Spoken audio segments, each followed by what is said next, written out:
अस्सलाम वालेकुम नाज़रीन, आप देख रहे हैं मेरा यूट्यूब चैनल और मैं आपकी खिदमत में हाजिर फराज पर। नाज़रीन, आज का प्रोग्राम इंतहाई अफसोसनाक वाक़े पर है।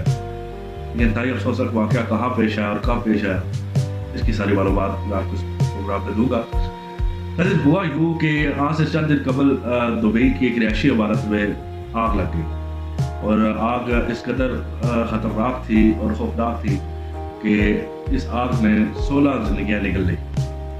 नाज़रीन, ये वाक़या दुबई के एक कदीमी इलाके में पेश आया। अल-रास इलाके का नाम है दुबई में, एक अल-रास इलाका है जहाँ पर ज़्यादातर जो मुकीम है वो तारकीन वतन लोग मुकीम है, मतलब वो दूसरे ममालिक के लोग इस इलाके में रिहाइश इख्तियार किए हुए हैं, क्योंकि दुबई में कुछ इलाके ऐसे हैं जहाँ पर सस्ती रिहाइश मिलती है, जिसकी वजह से जो दूसरे ममालिक से लोग, पाकिस्तान से, इंडिया से और दीगर ममालिक से जो लोग आते हैं वो ऐसे इलाकों का चुनाव करते हैं, ऐसे इलाकों में रिहाइश इख्तियार करना पसंद करते हैं जहाँ पे उनको जो रेंट है वो कम पड़े।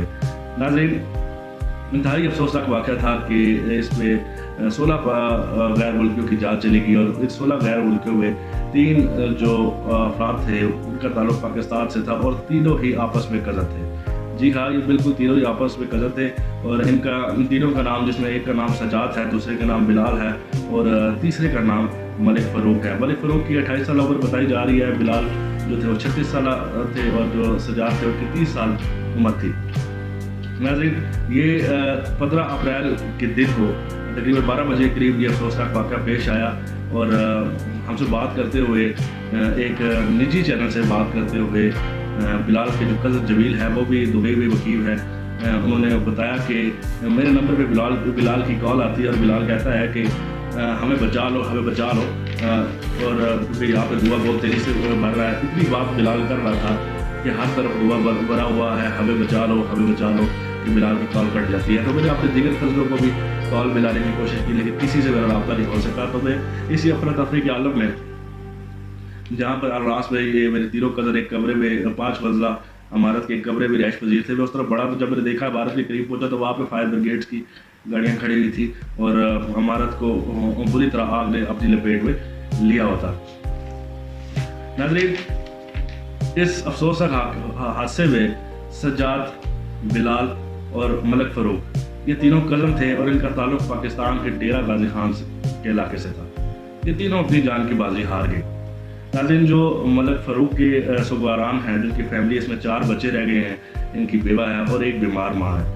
इसी तरह बिलाल भी 5 बच्चों का बाप था और जो सजाद था, सजाद के भी 6 बच्चे हैं और जो तकरीबन तमाम के तमाम कम उम्र है।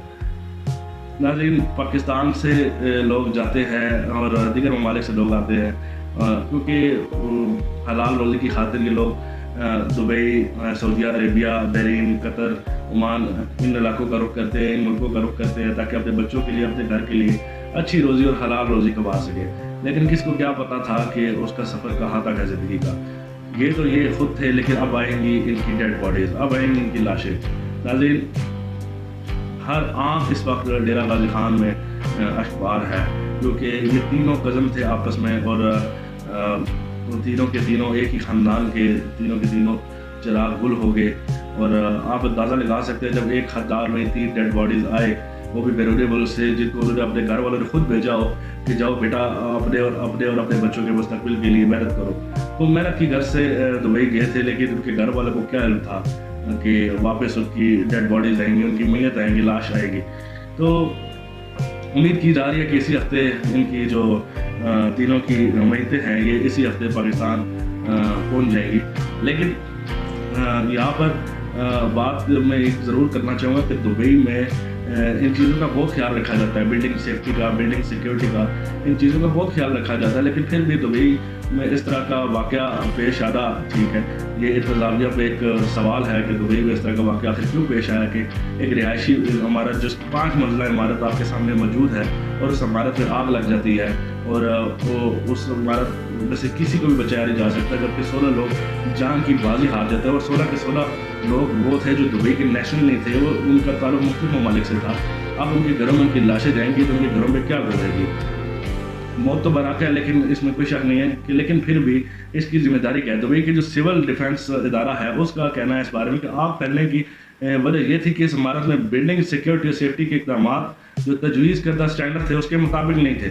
تو جناب یہاں پہ آپ لوگوں سے بھی سوال بنتا ہے کہ یہ آپ لوگوں کا فیلئر ہے نہیں ہے. اگر اسٹینڈرڈ نہیں تھے تو آپ کا ایک ادارہ ہے سول ڈیفینس کا, تو اس ادارے کا کام نہیں بنتا تھا کہ ان چیزوں کو چیک کیا جائے, اس عمارت میں ان لوگوں کو, عام لوگوں کو رہائش اختیار نہ کرنے دی جائے, اس عمارت کو ریپیئر کیا جاتا, اس عمارت کو گرا کے نئی عمارت تیار کی جاتی, تب لوگ اس میں رہائش اختیار کرتے. جب آپ کو پتا تھا کہ اس عمارت میں سیکورٹی اور سیفٹی کی جو میجرمنٹس ہیں وہ پورے نہیں ہیں, تو آپ نے اس عمارت کو سیل کیوں نہیں کیا؟ بہت سارے سوال ہیں جو دبئی گورنمنٹ سے بھی کیے جا سکتے ہیں. لیکن بحیثیت پاکستانی مجھے شدید غم ہے اور شدید دکھ ہے کہ پاکستان سے دبئی گئے ہوئے 3 جو نوجوان تھے جو اپنے بچوں کی حلال رزق کمانے کے لیے گئے تھے, وہ اپنی جان کی بازی ہار کی, اور اب ان کے گھر والے ان کی میتوں کے انتظار میں بیٹھے ہوئے کہ کب ان کے بچوں کی میتیں آئیں گی, کب ان کے بابا کی میتیں آئیں گی, کب ان کے ہسبینڈ کی میت آئے گی, اور کب ان کے بیٹے کی میت آئے گی, اور وہ اس کی تدفین کریں گے. اور ناظرین, اس میں جو بلال تھے 28, اس میں جو بلال 36 سالہ, بلال کی جو والدہ ہیں وہ بھی انتہائی بیمار ہیں. تو کہنے کا مقصد یہ ہے کہ بلال کے والد پہلے ہی انتقال کر چکے تھے, اب ان کی والدہ سوگواران میں ہیں, ان کی والدہ رہ گئی ہیں اور ان کے بچے اور ان کی بیوہ. تو اس خاندان کا کفیل کون بنے گا؟ کیا دبئی گورنمنٹ ان کو کمپنسیٹ کرے گی؟ میری دبئی گورنمنٹ سے بھی اپیل ہے کہ ان کو بالکل ان کی فیملی کو کمپنسیٹ کیا جائے, کیونکہ یہ کسی فرد واحد کی غلطی کی وجہ سے حادثہ پیش نہیں آیا, یہ بلکہ سول ڈیفینس ادارے کی نااہلی کی وجہ سے حادثہ پیش آیا. تو ان کو انشورنس دی جائے, ان لوگوں کا خیال رکھا جائے, اور پسماندگان کو اتنی رقم ایٹ لیسٹ دی جائے جس سے ان کی باقی جو زندگی ہے, ان کے جو یتیم بچے ہو گئے, ان کا کچھ مستقبل سمجھ سکے. آپ سب لوگ اپنا خیال رکھیں. اللہ آپ سب کا حامل ناصر. اللہ حافظ.